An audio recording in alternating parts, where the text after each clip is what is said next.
we go. Good morning, good morning. Welcome to this chat today about the unseen interplay of body and mind.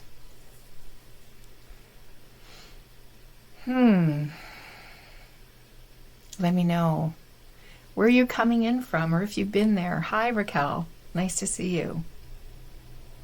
Very nice to see you. Good morning, Christine. Lovely to be here with you today. It's a chilly morning in Alberta, Canada, I must say. I know it's going to be up to plus 20, but plus 20 at the beginning of September, even the end of August, never feels the same as what plus 20 is a little bit earlier in the season. Hey, Mick. Good day to you from the UK. I think it's warmer there, isn't it, today? I spoke with someone from the UK earlier. Oh, actually, no, she was in Spain, so I'm not sure. It was warm there. It's lovely to be here. I'd love to know if you're new to me. It's really lovely to have familiar faces. Hi, Lena. Good evening from Germany to you. Nice. What is it like there in Germany? Is it the weather wise? Curious. Mick, a mini heat wave after rainy summer. Ah, nice. So something nice to enjoy. If it's a wave, like the waves of the ocean, they come and they go. Like our thoughts, they come and they go. It's always good news. Because even though the thoughts can be really good and you can be feeling really good, the thoughts can also be kind of heavy and not so good and be kind of scary. So it's good to know that they too go. They come and they go. That's the nature of thought. It's like clouds in the sky. They come and they go. They never stay. And they never hold the same form. Just like our bodies don't hold the same form. Even though when we look at them, we can think that it's the same all the time and nothing ever changes and I always feel this way or that way and, we're going to get what we're looking for. We'll talk more about that. Lena, late summery and quite windy, about 25 degrees Celsius. That sounds lovely. Love the September light. Nice, nice. We have daylight savings time here. It comes in October and changes again back in the spring. And I know that there's a time change for in the UK anyway. And the whole point, daylight savings, the whole point of changing it in the wintertime is to get another hour of light. And I actually don't mind the dark in the morning, especially when I'm going for a walk. And I walk where it's populated, but there's something about when the winter season comes, it's like cocooning or enveloping or something to me. I know I have some friends here that think I'm crazy for that. That they just want the light, but I don't mind the dark either. And the thing about that is I know it's changing. Like even every day, if you look at the time of when the sun rises and the sun sets, every day it's different. Every day it's changing. So it's good. It's good. Let's start by just becoming really present. And a really good way to do that is our breath.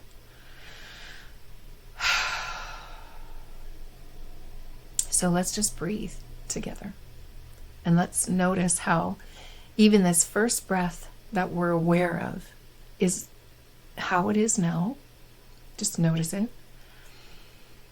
I notice that when I put the intention or the attention to my breath, and I'm looking for it to be a little deeper, a little fuller, I notice that my first breath or two is usually quite shallow and raises me up, like where my body will come up a bit, as opposed to, and I think that's natural anyways, because our lungs are everywhere, so there will be a little bit of rise, but I know that when there's more outward expansion, I'm reaching all of my lower lobes of my lungs too. I'm getting a fuller breath. I'm reaching to the depths and I'm exchanging that air. So as you're breathing in, and this just occurred to me, so I'll say it. It's like while we're breathing in,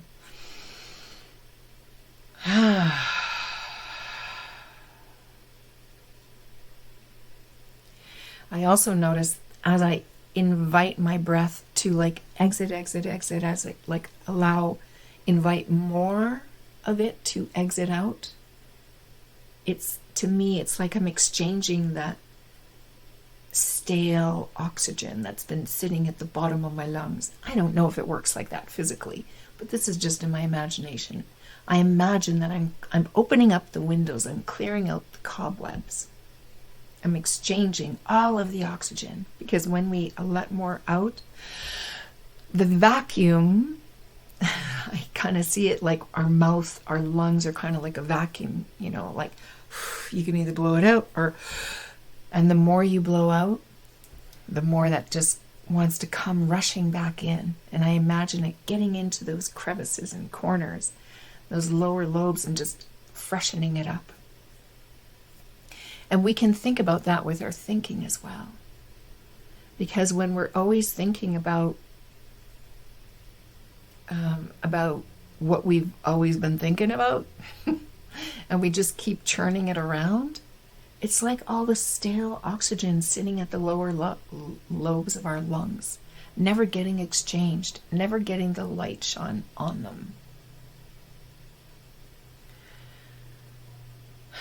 So when all we're ever doing is thinking the same thoughts, there's nothing fresh and new. Nothing's getting freshened. It's getting stale. And our life starts to feel stale. We look at our body and it's just like, same old thing. Why can't I change this? What's wrong? What am I doing? And then we go back into this, I've got to eat more vegetables, or I got to exercise more, or I've got to get to the gym, or whatever. I've got to, if there's body pain, it's just like, right, it's like I got to, whatever. There might be a multitude of things that you've learned over the years that are supposed to help with body pain. And maybe they're getting stale. Maybe it's not working like it used to. I know, being a postmenopausal woman, my body certainly does not work like it used to. Yet, for so long, I kept pulling what I know, what's in my personal mind, pulling it out and regurgitating it again, trying to apply it and make it, it's just like, and then it's like, why isn't this working? Like, well, I'm not going with the flow. I'm not listening. I'm not listening to my body. And when I say listening to my body, I'm talking about listening to the intelligent wisdom energy that I am. And I invite you to that too, because that's what we are. Even though we're so focused on our physical body and all of our physical things in our life, it's natural, it's common. It's common Because how can we deny that this is a pen and then it's not here? How can I deny that I have a body, that it has gone through a series, seasons in its lifetime, and it's at a different season? When winter starts to come and it starts to get darker and colder, I'm not going to continue to wear shorts and t-shirts when I go, and sandals when I go outside in the wintertime. I'm listening and I'm responding to the moment by moment temperature. And in Alberta, Canada, close to the mountains, the temperature can change a lot in a day, in an hour. I was out camping a couple weeks ago, and we went from, in a day, from like sweating in the morning to it's like, oh my gosh, blankets, and we could see our breath. It was raining. Anyway, it can change that quickly. And you're the same. Your experience, your moment-to-moment experience changes with your thoughts. And it also changes. We also have a physical body that goes through seasons as well. So we're not denying our physicalness. We're not denying our body. We're not denying anything that we're experiencing through it. We're becoming more aware of it. And we're becoming aware of where the signals are coming from. So if we're looking to our mind, trying to respond from there, trying to think up all the answers, we're going to be limited. When we recognize that the signals of coming from our body, whether it's pain or wrinkles or spots or, gray hair or a slowing down of the metabolism, that can happen. It can happen. But it doesn't, it's not a, just because the metabolism slows down naturally, season-wise, like coming into winter, things slow down, things come in. Well, it doesn't mean that we have to, now it's time to do nothing like the trees. They have their own system. If they were to, gall darn it, I'm going to buck this system of, bringing in all of my nutrients and stuff close to my heart trunk. I'm going to buck this system, and I'm not going to do that. I'm going to sprout things. I'm going to push this out, and I'm going to make some leaves happen. And then what can happen is it can die. We actually have a tree in our backyard that is mostly dead, and something does need to happen with it. But it got confused. It got confused because the sun was out and it was beautiful for a few weeks. Not this spring, the last spring. And it sprouted, as did its brothers and sisters in its row. But for some reason, that one, when winter came back,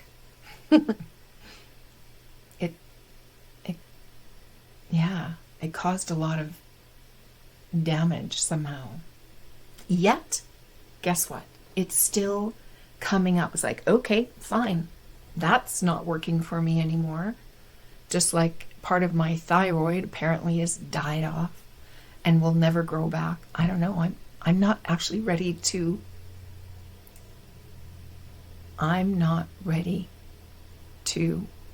let go of the idea that it can regenerate, because we're regenerating beings. We're energy. So anyway, it's not a priority right now. So I'm just taking my little pill every day to do whatever apparently it's doing. I'm not even sure. Not quite. But that tree has all of these beautiful, about halfway up, it's grown all of these other sprouts from the bottom, and it still looks lovely, except for the big dead part in the top, which we need to get someone to come because it's really high.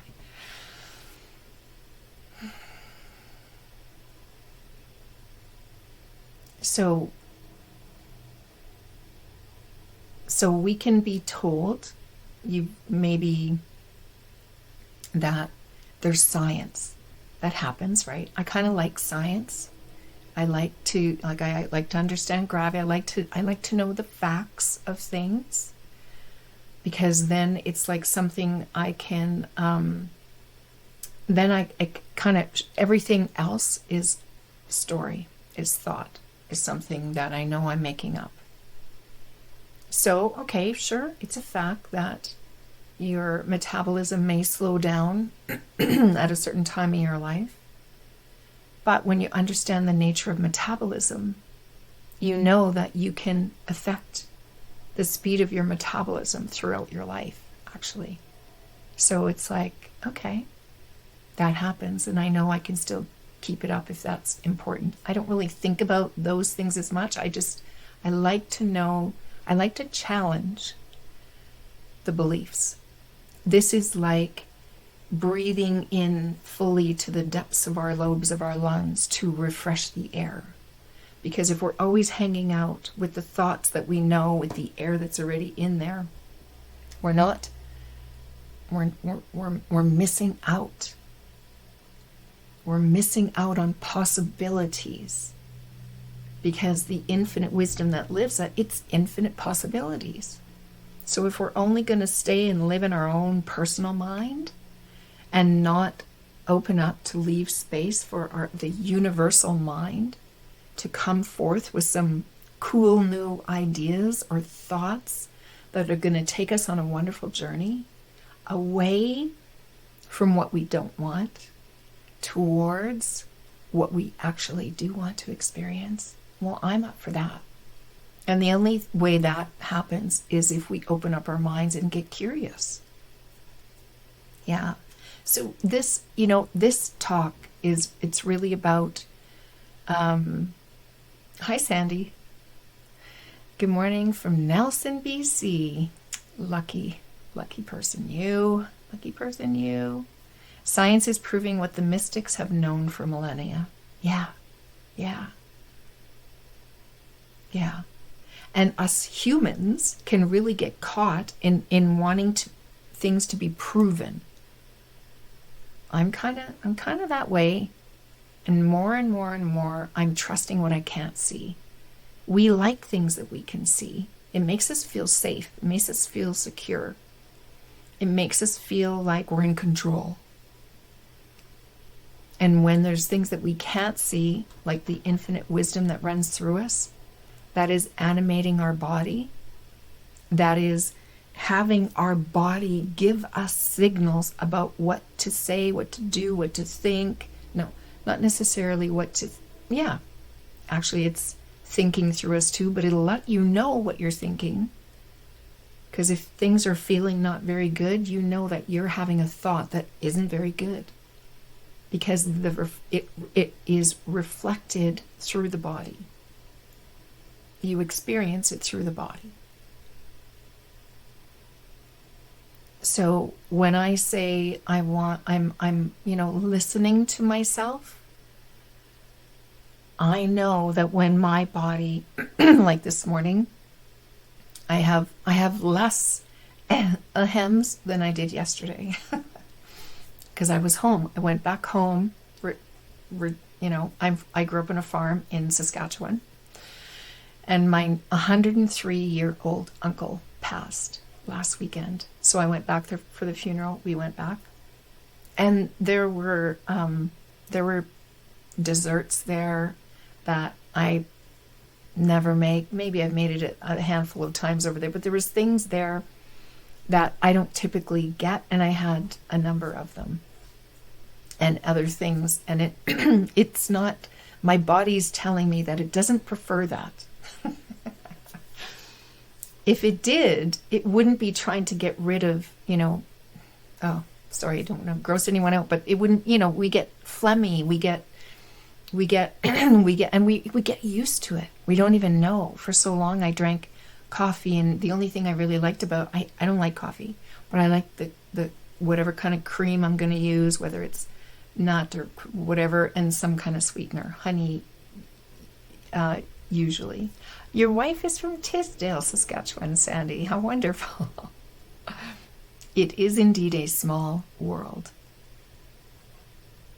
A huge world made so small by our connections, and even smaller by the connection of that we're all being lived by the same energy source, just uniquely through each of us. So we get to experience and have conversations. Because how would that be if we're all the same? We would have nothing to talk about. Hi, Sue. Hello, Michaela and everyone. So sorry for the loss of your uncle, Michaela. Thank you. It's one of those things, and as all of his 10 kids said, yes, he had 10 children. And I can't remember how many grandchildren, but I think there was 51 or 52 great-grandchildren. An amazing family. But even as they said, it's just like he lived such a good long life. And it's only been the last year when he could, because he would play cards daily. Schmear, cribbage, a lot of cribbage. And it's just been the last year where he couldn't do the counting anymore, and he was a master counter. He would correct everybody else on all the mistakes that they made in their counting their hands. So it's like he left a legacy, like we all do. We're unaware of how we are impacting people in the world. And it might be the person at the grocery stand. It might be, someone who was having a super duper hard day and just feeling like everything is not going their way. And now there's a traffic jam and you let them in. It can make the difference. I remember, this is silly. I remember bursting into tears once. Safeway, a local grocer, was doing this, they were showing their gratitude to their customers. And I think they were only giving them out to I don't know who they all gave them out to, but I was in an especially sensitive mood that day. And the manager came over and she handed me a rose and I cried. Now I had a connection with this woman after that. I'm sure she never really talked about it. She was not one of those people who would be, that way. So she might be a person who's like, oh gosh, that's a very emotional one. I'm just gonna, hi. I don't know. But she touched something in me that day. She touched something that was already wide open. And we can do that. We don't know. We don't even know who we're touching in our day. Let me kind of get back on track, because I'd love for you to, at the end of this talk, just have more awareness of what's contributing to your experience of your body, and seeing how closely we just look at it like it's a separate thing. And we take what we know about diet and exercise and keto, so many things.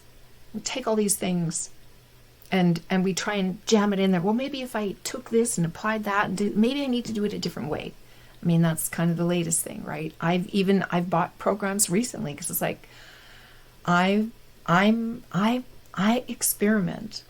I want to experiment because, like, okay, well, what does it mean? They say that you need to do things differently after a certain age. That, just running. I like to run. I haven't been running as much. That's another story that we'll talk about. But I've run most of my life, long distance running, and now I'm hearing that that's not good. That's not good for someone postmenopausal. Yet I happen to know many people who are postmenopausal and they run and enjoy and they seem to be doing just fine. So, I bought a program that is about doing short bits, like 20 seconds of this and 20 seconds of that, 20 seconds of that, and then a minute wait. And it's like, oh, actually, I think that is beneficial. But actually what I believe is more beneficial is working my body in the way that it's made to work. In the way that it's made to work.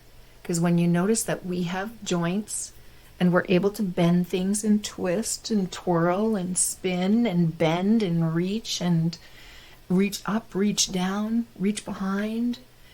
It's like the body was made to work in a certain way, so use it. A vehicle is made in a certain way, and it's got all of these things that you're able to turn the wheel and pop open the thing and open the sunroof and do all of everything. It was built for that. If I'm in a vehicle with no sunroof and I'm trying to, this might be a bad metaphor or analogy, but I'm trying to find the button to open the roof, well, you see the dilemma. So what are we trying to do with our bodies that it's not even meant to do? We think that we need to change our body so that we can attract a mate. I hear that one a lot. Well, that's what is the body for? Yeah, there is going to be some attraction, but it's not going to come from the sense of, and I want to bring this back, because remember that everyone is thinking. Everyone is thinking. And everyone has a past, and they've learned things that they are bringing forward, and they're applying, even though it doesn't resonate. But they're unaware. It's like the oxygen stuck at the bottom of your lung lobes. It's like the thoughts that have always been there, and that's just the way you do it. And you don't even recognize that it doesn't feel good because you're in such a rote way of doing it. So attraction and repelling is natural. And it doesn't matter what the body looks like or doesn't. The repel and the attract is going to happen. What we never have control over, well, you don't have control over that because it just happens. It's there or it's not. But quickly, there might be something. I hear this in some cross-culture relationships, where there's this connection, and then there's a pushing away of the connection, because then all the thinking comes out about how they shouldn't, they can't, what's going to happen if they do, because there could be, and I understand that this is a very real like situation that can happen, where people have been ousted from their families because they've chosen to marry outside. So I get that. What I just want to offer here is that is all thought created. There was thought that has been handed down from generation to generation. And then someone dared to listen to themselves. I feel a little emotional now thinking about this. They dared to listen to that energy that is living through them. That is benign. That is love. That is acceptance. That is peace. That lives all of us, no matter our cultural background, no matter the color of our skin or our hair or what we do for work or whether we are or what we eat. That we have this great equalizer. We all come from that.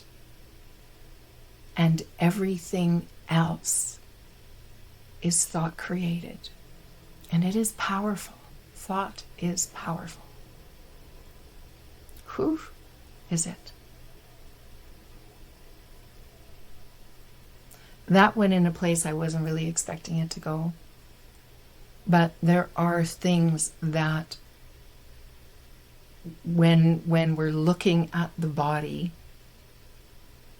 we'll go to this sort of the most common things that we know about, diet and exercise, or eating more vegetables, or whatever it is that we feel like we need to change, or whatever.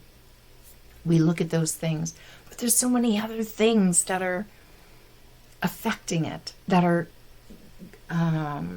coloring it. Here's an example. I'm Michaela, by the way. I don't know if I didn't really. I have had a contentious relationship with my body for many years of my life. And then when I came into the understanding of the three principles of mind, body, and consciousness, it's just, divine mind, that which lives and breathes all of us, that which animates our body, that expresses uniquely through each of us in our very particular and unique body. The only body that it could really express through. It was made for you. Your body was made just for you. Sandy says we're all different and require individual programs. Yeah. And the program, when I hear program, I think more rules and things. And I'd like to invite that even on a daily basis, things can change. I can eat the same thing for days where I'm not tired of it. And then all of a sudden it's like, oh, I get up in the morning, I have a full thing because I was just on a roll and I just made another, and it's like, oh, nope, I'm done. Whatever that was, it satisfied something within my body, nutritionally or whatever. Sometimes it's sensual, like crunchy or smooth or rich or creamy or that kind of thing. And then all of a sudden it's like, nope, done. On to something else. My body needs something else now. So it can change. And it's fun. It's fun.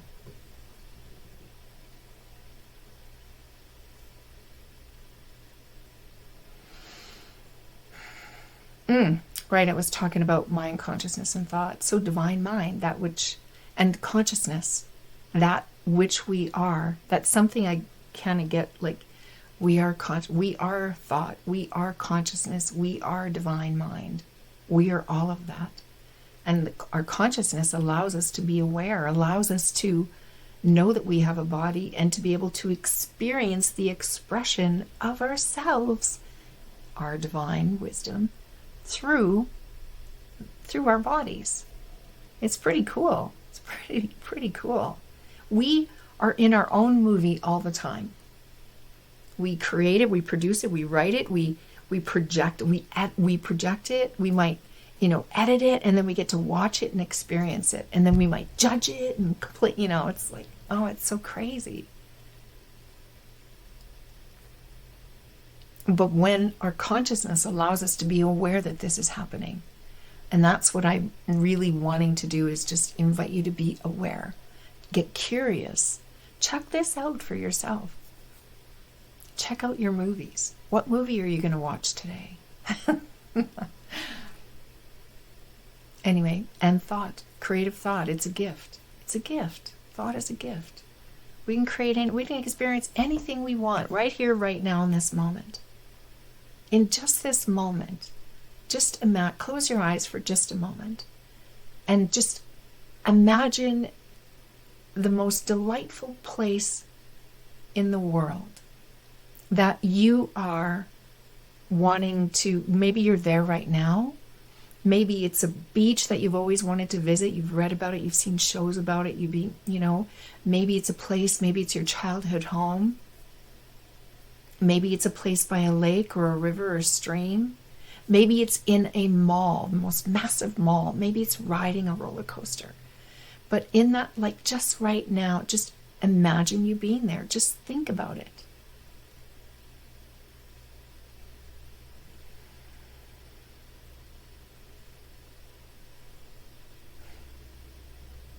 Now, if you've really allowed your thought, the magic and the strength and the power of thought to come forth in you and give you that vision, you will have felt it. You will have felt something in your body. There's no other way. You think it, you feel it. Sue, have a very difficult relationship with food and my body since I was a teenager. Since recently I began to see more that it's more about keeping our bodies healthy instead of wanting it to be a certain way. Still have trouble eating enough, but feel there is a shift happening. There is so much more to life. Yes. Let's get to that, Sue. Let's get to that. Because I think you should have been on this side of the camera too in talking about that. Because when we get to see that thinking about our body, thinking about what we need to do to fix it, that is the weight. That is the heaviness. And it doesn't matter whether I'm talking about heaviness on mind, not because bodies can be heavy, light, older, younger, whatever. It's, there's always something that, we're looking to be different. Or there's someone I'm in a business group with, and she has the most amazing hair. It's salt and peppered, mostly salt, and it's really curly, and it's massive, and it's beautiful, and it's lovely. And I have thin and fine hair, and that's just how it is, and I can play with that too. But yes, we can look and we can see all these things that we would prefer, and it's like, not necessarily. Because we all have preferences. We get to know ourselves. We get to know what to do to manage it or whatever. But we don't have to manage it. The less thinking we have about, the more your body will serve you, and it'll just adapt. It'll adapt.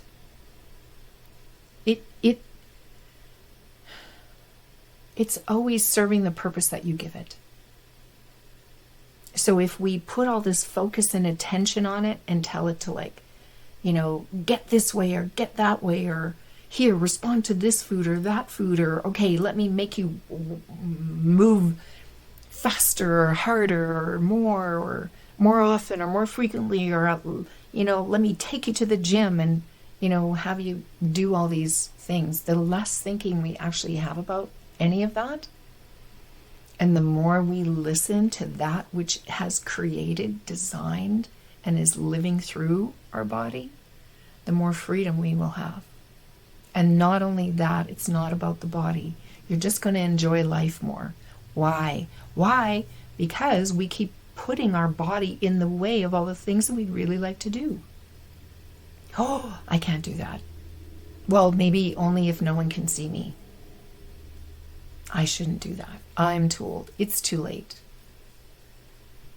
I'm too this. I'm too that. I'm not strong enough. I'm, whatever.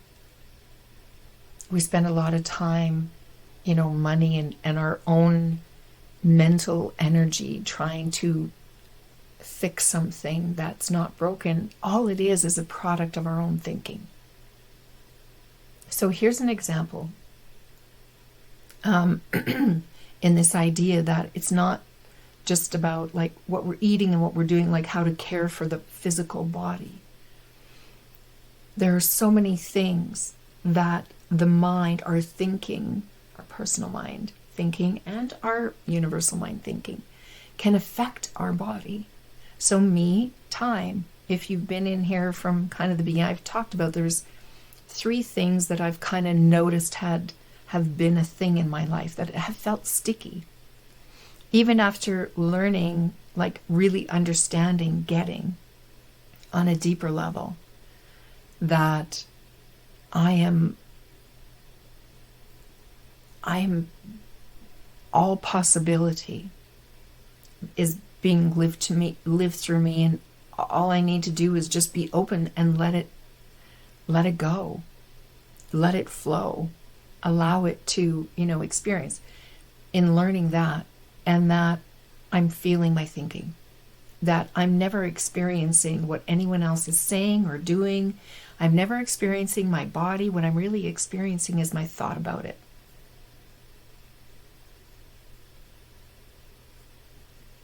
Since learning that, there's been an unwinding. It's been very helpful to see what's happening. So my body, I've had some insights around my body over the last couple of years.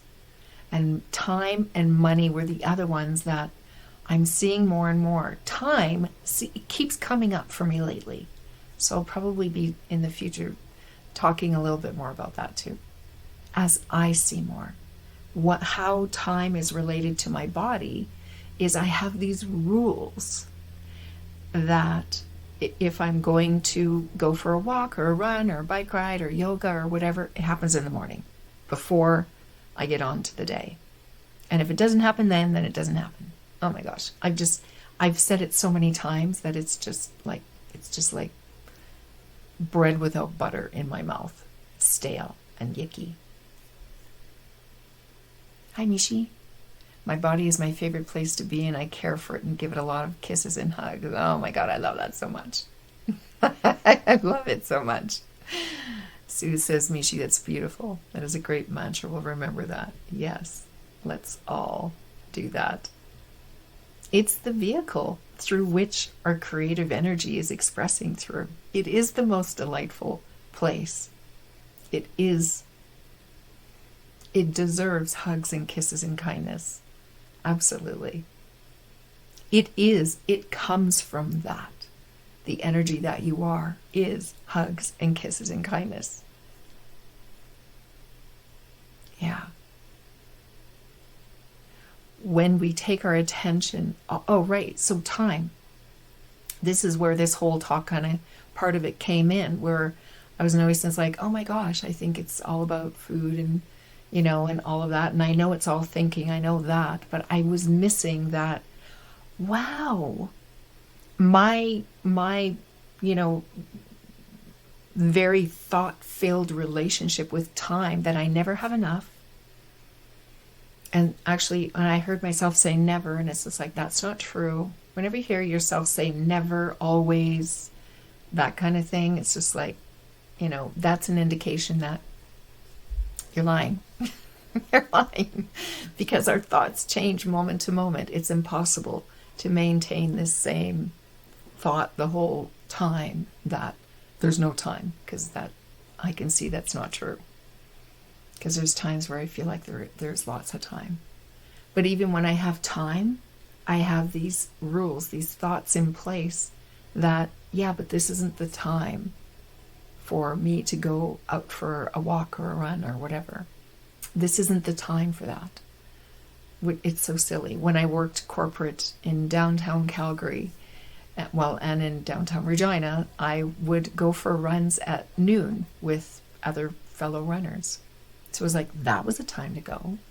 There's a running club local that I would really love to join, but they run Saturday morning, which, no, that's my morning. I should be sleeping in that morning, that time on that day. And Tuesday night or Wednesday night, it's like, oh, I don't like to run at noon. Do you hear all the limits that we put on? So I invite you to just think for a moment, what kind of limits are you putting on? Things, rules you put in place that are inadvertently affecting your body. Because here's the thing, I work with a lot of people from the UK, and they're 7 hours ahead of me. So if I'm going to meet with them, it's going to be, so there's only one that I do 6 in the morning every couple of weeks. And then there's 7 a.m. ones. Well, it's early, and I also like the evening, right? I like the dark. I like the dark at the night. I like the dark at the morning. But I can't do both at the same time, so I need to pick and choose. But do you hear and can you see in your life where you're putting kind of rules in place, thoughts in place, things that are inadvertently affecting your body? Because how it's affecting my body is that I'll get a little stiffer because I'm not getting out as often as I'd like. Because on those mornings, sometimes I have, a few early morning calls, and then I'm not walking or doing much of anything for those days physically. I can feel it. So it's like, okay, the first step is awareness. Now, what am I going to do? I've been actually saying this for a long while, that I have these rules that I put in place and they're not serving me. I've just seen in the last few weeks, saw something just a little more It's like another layer has been peeled off and I'm seeing it a bit more clearly. So, and when things tend to get like really like, when someone comes to me and they say, oh, I'm just so frustrated about this. And it's like, I say, yay. Because the more frustrated you are, that means that you are less and less tolerant of what's not working for you. That's good news. That means that you're preferring something that feels better. And you're going to be, now, sooner rather than later, you're going to be letting go. You're going to let that rubber band break, and you're going to be heading off rather than trying to figure things out and fix it from this way and see how stuck you are and that kind of thing. You're going to be like, oh, what do I want? What do I want to experience in my life? And forget about the body. The body, when you put your attention on what it is that you want to experience in your life, and this is internal nudges that are coming up to like, do this, do that, how about this? You're always being offered things that feel good. And then your thinking will come in, this personal mind thinking, the old stories, and come in with why you can't, why you shouldn't, why you whatever, and it squishes it down, and then it doesn't feel good anymore. And then you get confused. Oh, maybe I was never supposed to do that anyways. And I invite you to go back to the first moment that you can remember that coming up.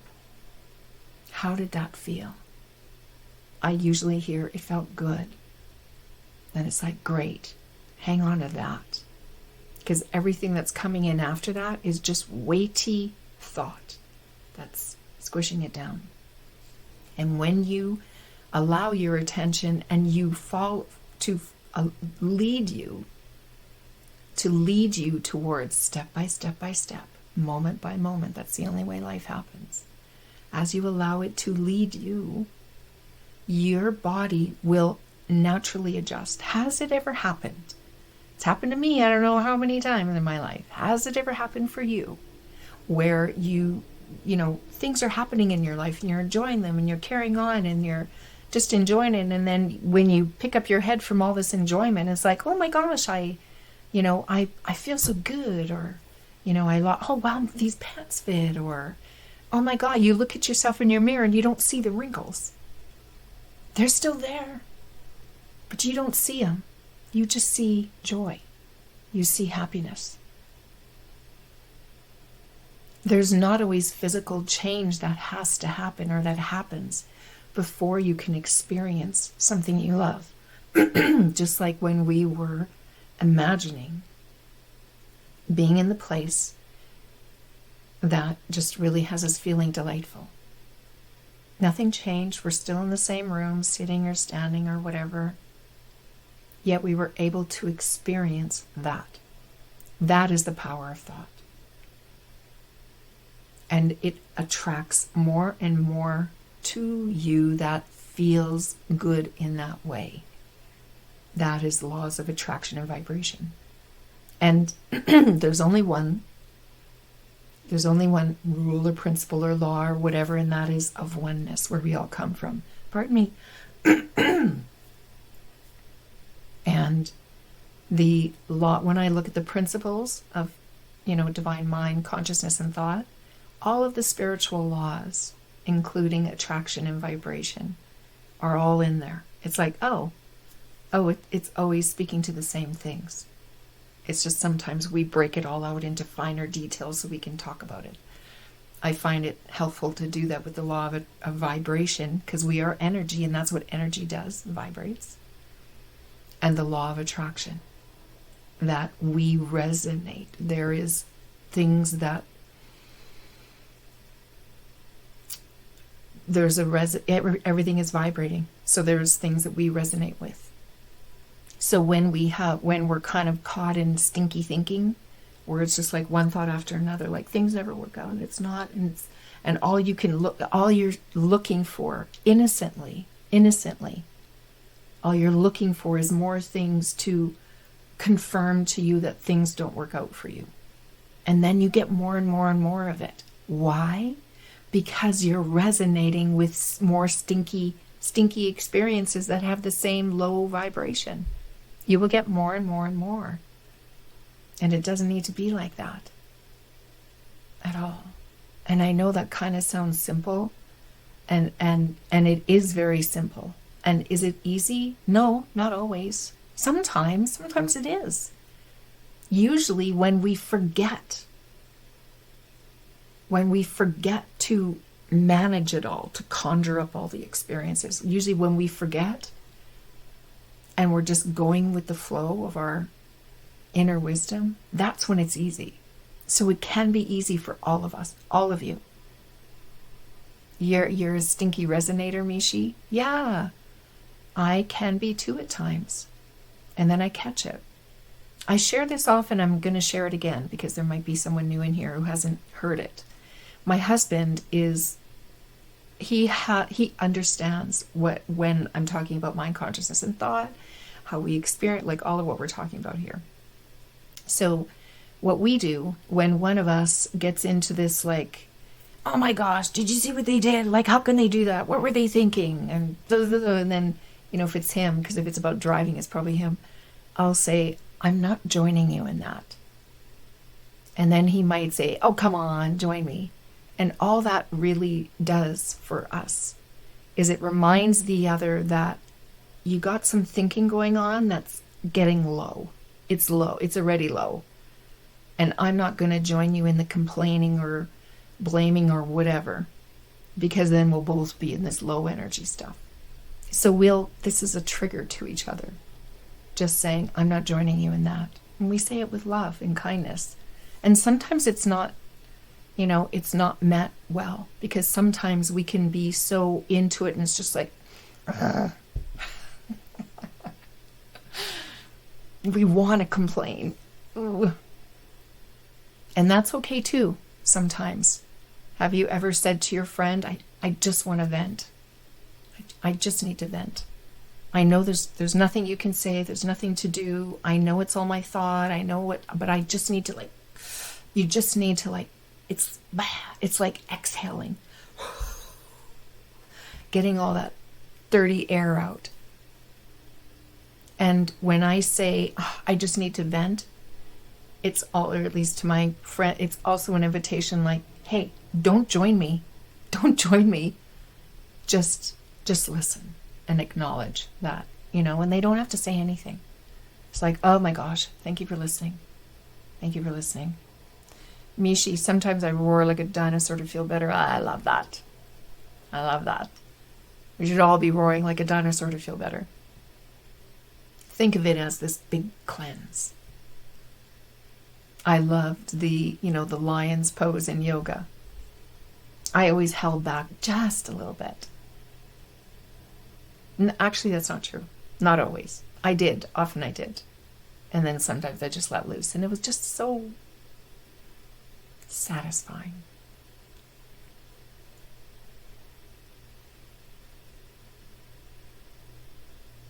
Yeah. Just consider, this is always an exploration for yourself, right? Roar. Yes, Mishi. This is always about getting curious for yourself. This is always about what you can discover for yourself in your own life. How is this true? Test it out. See what you find. I'm going to say, I'm just being nudged to say this, because when we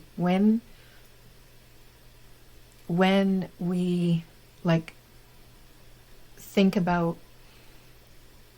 getting curious about, what's going on for us, hey, where am I putting out a rule or a block, some kind of thing that has nothing to do with my body and my experience of it, but it's affecting it in some way. And then I'm just going to my old stuff. Sue, you have to go now. I'll be back for another live. Thank you, Michaela and everyone. So lovely to have you here, Sue. Take care. Look forward to seeing you again. How is your body a result of your own thought? Your own thinking? Likely habitual thinking, something that you've thought a long time. It's always kind of been there. Thank you, Sue. I'm so happy for that. Thank you very much. I look forward to seeing you again and participate. Thanks for participating.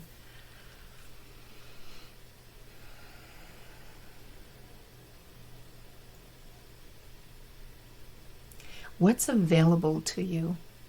What's wanting to be experienced, expressed through your body, through your vehicle, through life? What's wanting to come through? That's being held back for various made-up reasons. Reasons that have been passed on down to you, maybe. That this is just the way I do it. This is just how it is. I work out in the morning. If it doesn't happen in the morning, it's not going to happen. Like, that's ridiculous. We are changeable creatures. We change all the time. Thought changes all the time. The thing that doesn't, that is sort of solid, is the essence of you. That which you just know the feeling of. But the energy that you are, it too wants to express different things. It's not, I don't know. I've not spoken to every human being in the world, so I don't know. But I'm guessing, like many that I have, you're not being guided to do the exact same thing in the exact same way every day for years and years and years. You might be in a habit of it. You might be in a habit of doing it. But I if I may offer this challenge to you, to notice what is just habit and what is, and that you're not aware of it. You just do it. You're not even aware that you're doing it. You've been doing it for so long. And I'm not saying that it needs to change, because it might be working for you, right? I brush my teeth every morning. I floss and brush my teeth every night. It works for me. I don't really think about it unless, like, I'm so tired that I feel like, and I'll floss my teeth before I'll brush. If I'm going to skip something, then I'll skip brushing and not, but like, that's rare. On one hand, 1 year. Oh, it's so funny. I'm pretty sure I have some thinking about that too. So, but there might be habits that they're working for you. But what if there's something even better? What if there's something that would serve you even more in an even better way? And you're not going to know unless you have a look. Oh, right, this is what I wanted to sort of mention, because when we want to have a look at these things, we can feel like, oh, ooh, no, don't want to go there. Don't want to go there. Don't want to feel. Afraid of the feeling. Here's the thing about feelings. They're attached to your thought. Thought and feeling, they rise together. The thought happens first, but it's like just a smidgen behind. It's almost like they're two sides of the same coin. As soon as you allow your attention to go on what you're feeling, as soon as you look at it, and you can play with this. I have a background in Reiki and body talk, energy work. And it's a great way to test out, to see how feelings along with thoughts are transient because they go along with the thoughts, and our thoughts, we can only think one thought at a time, and we've got, like, I don't know whoever did these studies, but you've probably seen them online too, that you have, like, I don't know, 50, 60, 70,000 thoughts that go through your mind in a day. And 90% of them are repetitive. It's just the same thought over and over and over again.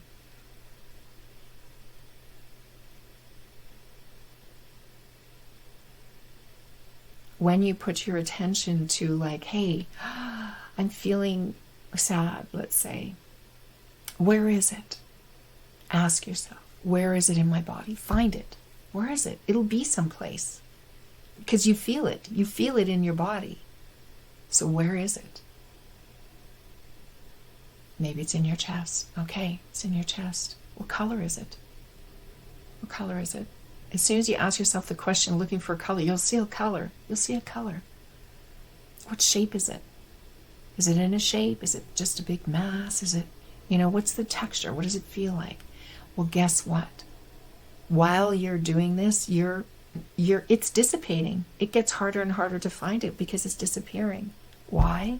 Like, all of a sudden, it's just a shape, and it just has color, and it just has a texture. But guess what? The feeling of sadness is like dissipating. Why? Because your thought that you were thinking that brought the feeling of sadness is gone, because you're onto the thought of where is it, and what color is it, and what feeling is it, what is it? You're not even on it anymore, so you're not even feeling that feeling anymore. Now you're just all curious about this color, and then that too will disappear because it's not really there.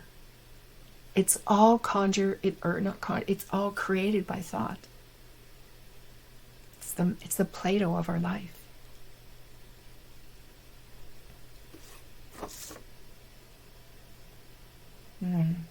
Yeah, get curious and put your attention on what it is you want to experience in life.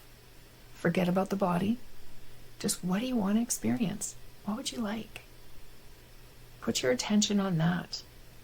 And just allow the body to naturally support you, because if this is a desire, a want, a nudge, an impulse from the energy that's living you, it will find a way. It will part the seas to allow that to happen for you, or some aspect of it. It may not.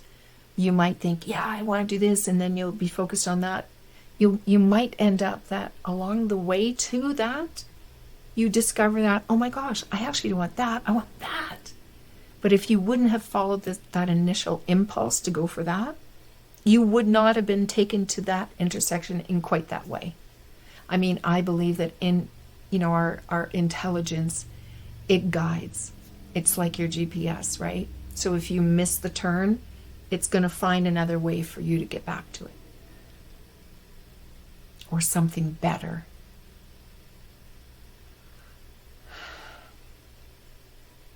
Is this landing? Is this making sense? I just want to know that. And if there is more questions, I might have to answer them in another call. But I would like to know if I'm taking it by the hearts that, yeah, it is. At least for some of you. Resonates. Thank you, Jennifer.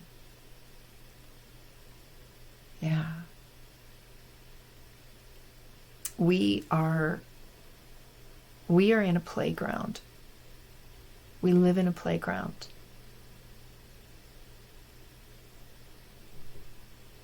Let's play. Let's enjoy what we have available to us, and we don't even know it's available to us. But I know there's something living through us that does.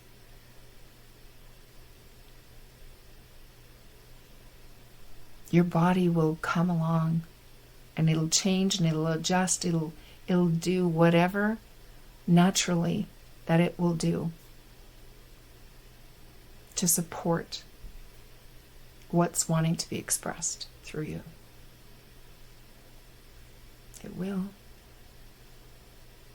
Test it out. I would love for you to follow me if this did resonate and you would like more. I know I've been saying this for a few weeks that I'm getting, because I am recording these. They don't always come, the screen record doesn't always work, but I also do an audio record as a backup, just in case the screen somehow doesn't always respond. And I am working on getting that tech stuff. My Google Drive filled up. It's like, oh, it's amazing. There, tech. That's another thing that I'm becoming more friendly with. Although it does seem that I still get slowed down a bit by that. I'm getting curious about that. Mishi says, sometimes when I feel down, I imagine being an alien insight. This body having to test a new robot. I concentrate on this and all will be fun. How wonderful. See the play that we can have? Our ability, the power to think, the gift of thought, and our ability to be aware of what we're thinking, and the ability to be aware of the byproducts of our thinking, the feeling in our body, to let us know the quality of, ooh, I'm feeling scared. Oh, I see. I'm having scary thinking. I'm scaring myself with my thinking. Hi, Sharon Lynn. So nice to find you, Michaela. Your guidance talk resonates beautifully with what I believe. Awesome. Awesome. So glad.